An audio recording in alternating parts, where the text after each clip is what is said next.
Hello and welcome to today's video. Today's video is a zoom lens review all about the Fujinon XF 16 to 80mm f1.4 OIS WR lens. Yeah, that's all the letters in the lens name. Sorry, it took me a while to read all that. Anyway, welcome.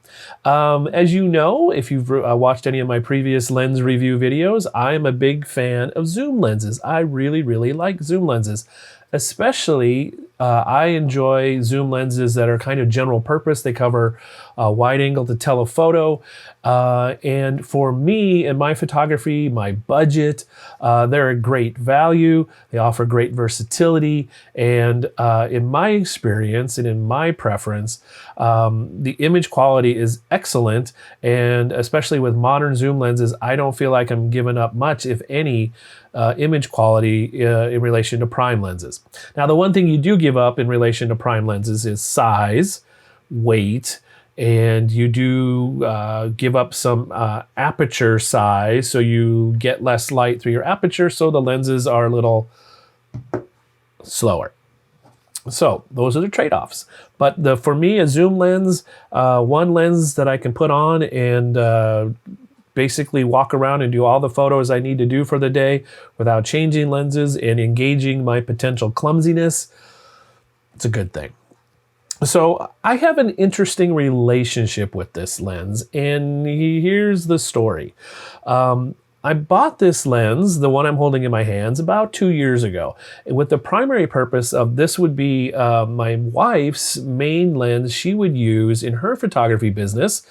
For portraits and events, those kind of things. It would be a good general purpose lens for her to use.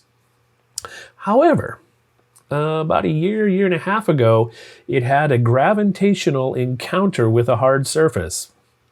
In other words, it got dropped. I won't say who did it. It wasn't me. But, so basically this copy no longer holds sharp focus on the right-hand side. Haven't had time to, or I haven't got around to seeing how much it's going to cost to repair it. So about early July of 2021, Fujinon's summer sale, Fujifilm's, excuse me, summer sale, they had the 16 to 80 for $200 US off, making the price $600 instead of $800 US. So I got another copy.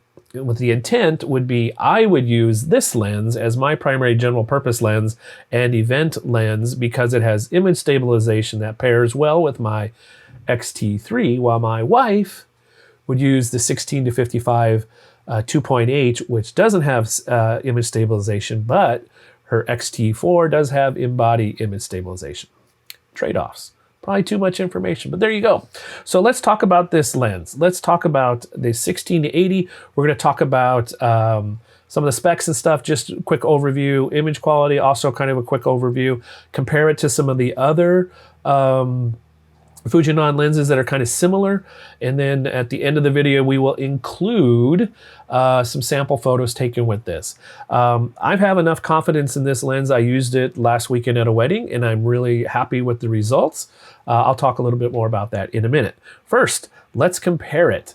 Let's compare it to some other Fuji lenses. So first off, a question I get asked a lot when I do these review videos is, how does it compare? So the three lenses I would compare this with would be the 18 to 55 f2.8 to 4.0, the XF 16 to 55 f2.8, which is recording this video, and the XF 18 to 135 3.5 to 5.6. I don't have the 18 to 55, never used it, so I can't compare it. I hear really good things. I think the main difference would be you're going to get a little bit more reach on the longer end, possibly a little bit better image quality, but I hear really good things about that 18 to 55, although right now, again, early July 2021, they're about the same price with the sale, so factor that in.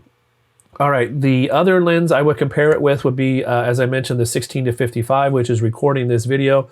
The 16 to 55 is going to be larger, heavier, no image stabilization. You do get an extra stop of light on the 16 to 55 at f2.8. and it's the 16 to 55 is $1,200 US, and it's one of the red badge Fuji lenses, so a little bit better, at least theoretically, image quality. It's a great lens, the 16 to 55. It's going to be a larger, heavier, a little bit faster, more light, and more expensive than this. So there you go. Now, let's compare it with my beloved XF 18 to 135, 3.5 to 5.6. That's going to be the major point of comparison. So let's take a look. And it's amazing how similar they are. So here's the 18 to 135. Here is the 16 to 80. So they're pretty similar in size. Pretty similar in size and weight. Remarkably, side by side, hard to tell them apart. The main difference is you're going to get extra reach with the 18 to 135. Obviously, you're going to get extra reach then versus the 16 to 80. Additionally, you're going to get then on the 16 to 80 faster lens. It's an f4.0 constant throughout the zoom range, so that's kind of handy. Both of these have image stabilization and weather resistance. Let's see. One of the different things about image stabilization on the 16 to 80 is there's no switch for that, as there is on the 18 to 135. It's done automatically through sensors, whether it knows whether you're on a tripod, or you can turn it off in the lens menu, the camera menu system. What else difference? Let me think a minute. The other main difference, focusing is a little quieter and a little faster on the 16 to 80 versus the 18 to 135. This is no slouch, but this is just a little bit better, the 16 to 80. So there you go. The 18 to 135 is $900 retail right now, and this is $800 retail US. But again, right now when I'm recording this, $200 off, so $600 US retail. Great value on the 16 to 80.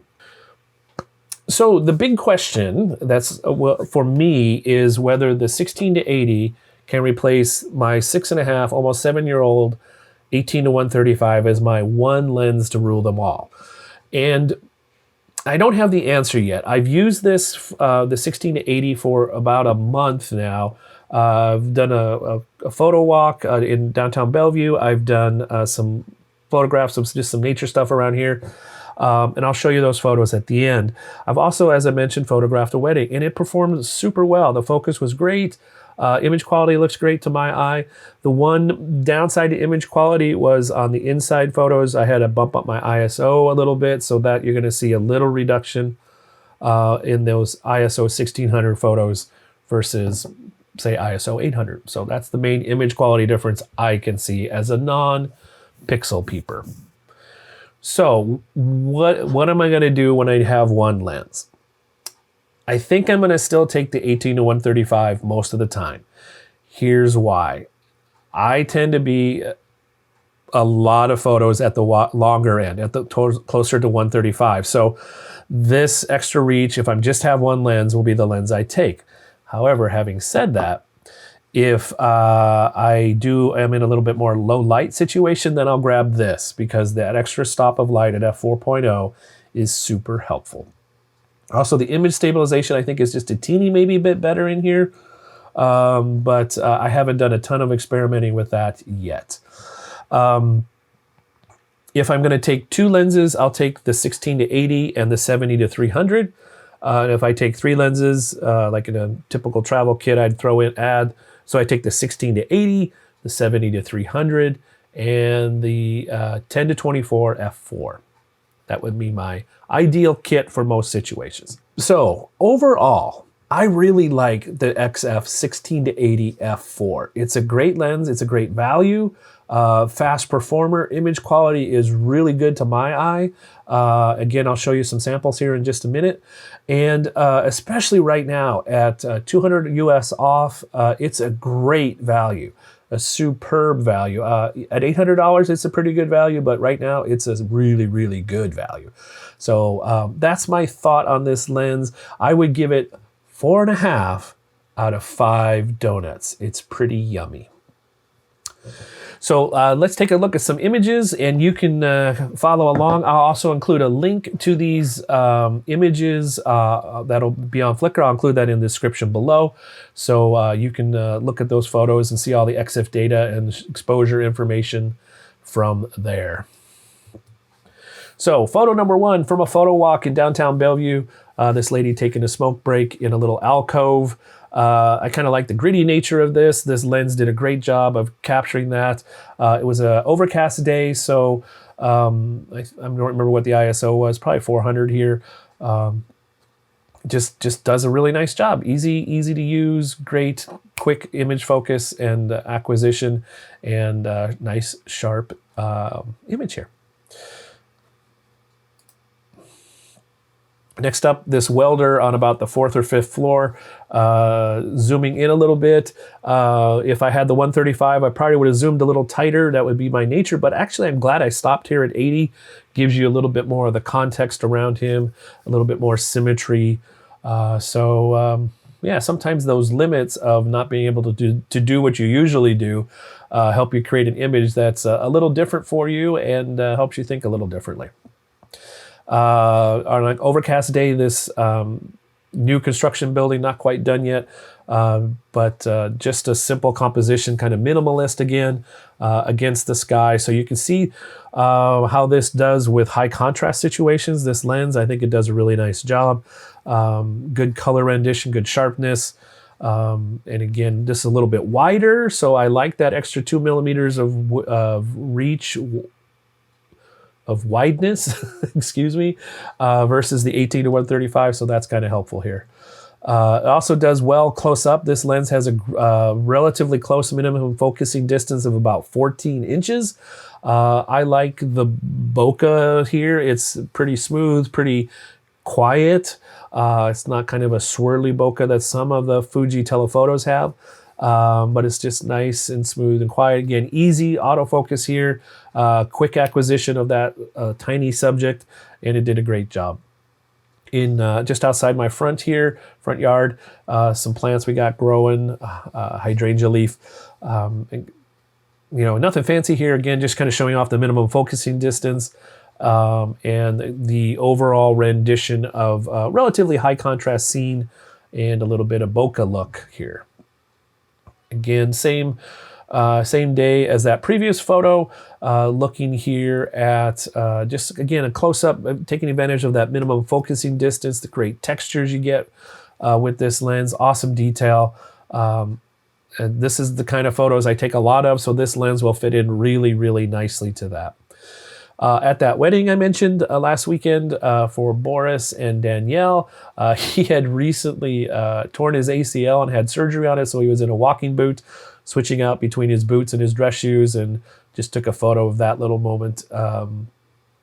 And after the wedding, yay, walking out of the church, yay, it was sweaty and hot inside, that's why he looks a little tired.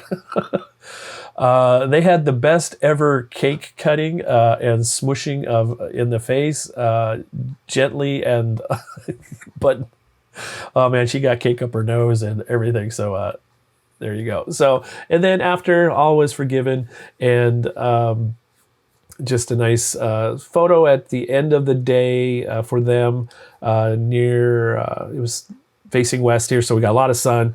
Again, this photo demonstrates, you still get good contrast. You don't get chromatic aberration. You just, everything that is correctable. So it just is a superb lens, does a really good job. And I am a really big fan of this lens. So I highly recommend it, especially right now. It is a great, great value. And if you can get your own copy, I'd recommend that. So there you have it. Some thoughts on another Fuji zoom lens in my family here. I'll get to the prime lenses eventually that I have, probably in the next few weeks. The 50mm f2 and the 35mm f1.4. And then I also have the Viltrox 23mm f1.4. So stay tuned.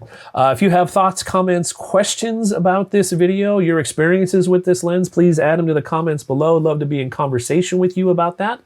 I would also love if you would subscribe to this channel, or let YouTube know that you liked this video. Give it the thumbs up. That helps train the algorithm about videos that you enjoy and think are good quality and might be good for others as well. So until we meet again on this channel, I hope you have a fun creating images, great time with your camera, and stay well, stay healthy, be safe, all that good stuff out there. And I will see you in the next video. So bye for now.